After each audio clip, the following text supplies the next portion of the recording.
Hello friends, तो आज हम England versus India day 2 first test का प्रीव्यू करने जा रहे हैं। तो अगर शुरुआत से बात की जाए तो India were absolutely on top 119 for 1 देवर। और जो ट्रेल था वो बहुत कम रह चुका था इंडिया के लिए, और इंडिया एब्सोल्युटली जो हम कह सकते हैं कि ड्राइविंग सीट पर था उस वक्त। बट जिस तरह से उस जो एक स्टार्ट मिला था, जो जो फाउंडेशन दिया था यशस्वी जायसवाल और रोहित शर्मा ने, उसको जो है इंडिया ने प्रोपेल किया। और जिस तरह इंडिया डोमिनेट कर रहा था उसको, उस मोमेंटम को बनाए रखा इंडियन बैटर्स ने। तो अगर डे का रिव्यू किया जाए तो Yashasvi Jaiswal couldn't get going more, क्योंकि 76 पर वो नॉट आउट थे कल, और आज वो सिर्फ 4 ही रन बना सके और 80 पर उनका विकेट गिर गया। फिर वहाँ पर ओनस था केएल राहुल पर, जिन पर बहुत ज़्यादा नज़रें थी क्योंकि वो विराट कोहली को रिप्लेस कर रहे थे वहाँ पर। और नंबर 6 से एकदम उनका जो प्रमोशन हुआ है बैटिंग ऑर्डर में, वो नंबर 4 पर हुआ था क्योंकि विराट कोहली वहाँ पर नहीं थे। और आपको उनके सिमिलर काइंड ऑफ प्लेयर चाहिए था, उनके जैसा, जो कि कोहली का रोल एक तरह से टेक्निक में भी जो है वो सॉलिड हो और टेम्परामेंट भी जिसका सॉलिड हो। And KL Rahul was the best choice. और केएल ने, मैं समझता हूँ कि जिस तरह से कमबैक किया है 2023 में इंजरी के बाद से आईपीएल की, 2023 उनके लिए बहुत अच्छा रहा। एंड देन टेस्ट कमबैक जो रहा है उनका as a wicket keeper, and then today as a specialist batter, वो मैं समझता हूँ कि comeback to remember for him. क्योंकि जिस तरह से उन्होंने 100 किया against South Africa in difficult conditions, and then again today बहुत ज़्यादा प्रेशर शायद उन पर एक स्कोर बोर्ड को लेकर नहीं था, बट फिर भी उनको पर्सनली एक प्रेशर था क्योंकि वो कोहली की जगह खेल रहे थे और उन्होंने उस रोल को बहुत अच्छे से निभाया। और 86 की मैं समझता हूँ कि कमाल की जो है वो इनिंग्स खेली with a Sublime strike rate of 70। और उनका जो विकेट है वो थोड़ा सा अनफॉर्चुनेट था, और जिस तरह से वो बैटिंग कर रहे थे ऐसा लग रहा था कि उनको जो एक 100 मार्क है वो टच कर लेना चाहिए था उनको, और he deserve that 100। And Shreyas Iyer got a start but Kund convert it into a big one. 35 but not bad. Okay उनका जो परफॉर्मेंस रहा। देन जो जडेजा, ही केम अहेड केएस भरत, और उन्होंने जिस तरह से अभी तक वो अनबीटन है at 81। Is the permanent part of Indian team, specially in red ball if you are playing at home, क्योंकि वो तो आपको ऑलमोस्ट डन एंड डस्टेड है उनका प्लेस तो। बट जिस तरह से उन्होंने रिसेंट ईयर्स में एज ए बैटिंग ऑलराउंडर अपनी प्लेस को जो जस्टिफाई किया है, दैट इज़ अनरियल। बैटिंग उनकी जो है वो पहले से इतनी मतलब इम्प्रूव नहीं नज़र आती थी हमें, बहुत ज़्यादा बैटिंग वो कर नहीं देते थे, बट अब उनकी बैटिंग बहुत ज़्यादा इम्प्रूव हुई है। और बॉलिंग तो चलिए वो शुरू से उनकी बहुत अच्छी थी, लेकिन बैटिंग एक जो एडिशन हुआ है Ravindra Jadeja as a batter, वो इंडिया के लिए बहुत बहुत यूज़फुल रहा है।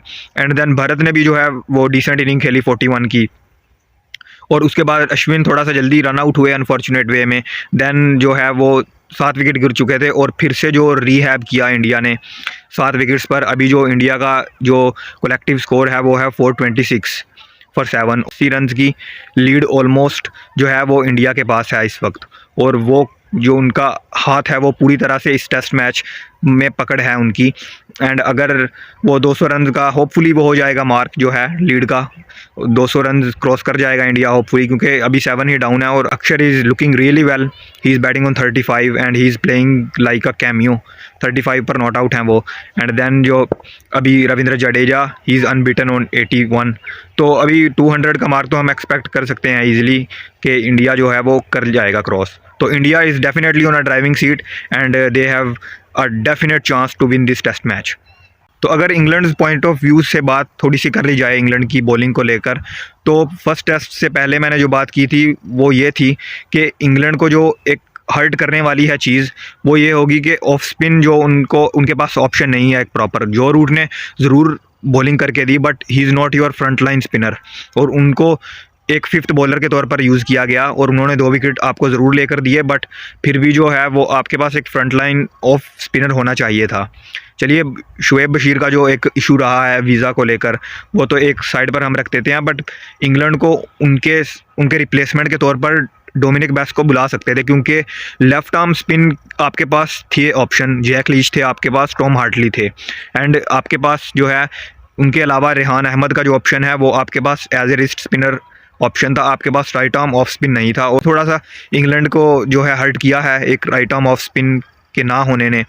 रूट ने वहाँ पर बॉलिंग अच्छी की है, लेकिन उनके अलावा अगर मोस्ट ऑफ द बॉलर्स की बात की जाए तो डिसअपॉइंटिंग परफॉर्मेंस रही है। और जिस तरह से इंडियन बैटर्स ने डोमिनेट किया है, जो इनएक्सपीरियंस था स्पिन बॉलिंग में इंग्लैंड के, चाहे वो रेहान अहमद की बात कर लें हम, या फिर वो पर्टिकुलरली हम टॉम हार्टली की बात कर लें, उनके लिए बहुत मुश्किल ये टेस्ट मैच रहा है।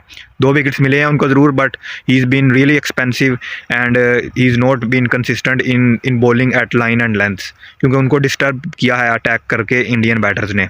तो अगर इनके अलावा एक और बात यहाँ पर जो नोटेबल है थोड़ी सी, वो है बेन स्टोक्स का बॉलिंग ना करना, क्योंकि अगर बेन स्टोक्स आपको बॉलिंग नहीं देते तो टीम का बैलेंस है वो पूरी तरह से अफेक्ट होता है इस तरह से।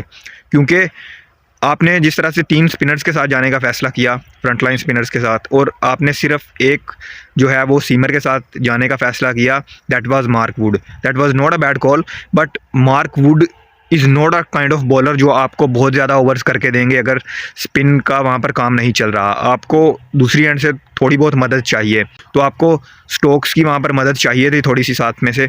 तो स्टोक्स ने नहीं बॉलिंग की, वो उनका जो एक फ़िटनेस इशू रहता है, बट यहाँ पर जो ऑलराउंडर की जो कमी है वो थोड़ी सी खटखटाएगी इंग्लैंड को, और खटखटा रही भी है अभी।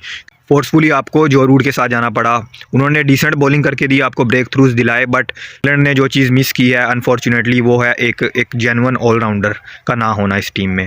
तो इंग्लैंड को अभी कम बैक करने के लिए बहुत जो है वो स्ट्रगल करना पड़ेगी और एक आउटलास्ट परफॉर्मेंस देना पड़ेगी, क्योंकि India is already 180 run ahead. England हम नहीं जानते कि किस तरह से वो बैटिंग करेगा in second innings. And pitch की अगर बात कर ली जाए तो जूं टेस्ट मैच जो है वो प्रोसीड करता है अपने एंड की तरफ, और पिच भी है वो बॉलिंग की फेवर में होता जाता है, तो इसलिए बैटिंग करना बिल्कुल आसान नहीं होगा इंग्लैंड के लिए, अनलेस कि वहाँ पर बेसबॉल के स्टाइल में जो है वो एक एक्स्ट्राऑर्डिनरी परफॉर्मेंस इंग्लैंड दे। And we'll hope that and we'll love to see that, ताकि जो है वो एक कम्पेटिटिव टाइप का मैच हमें देखने को मिल सके।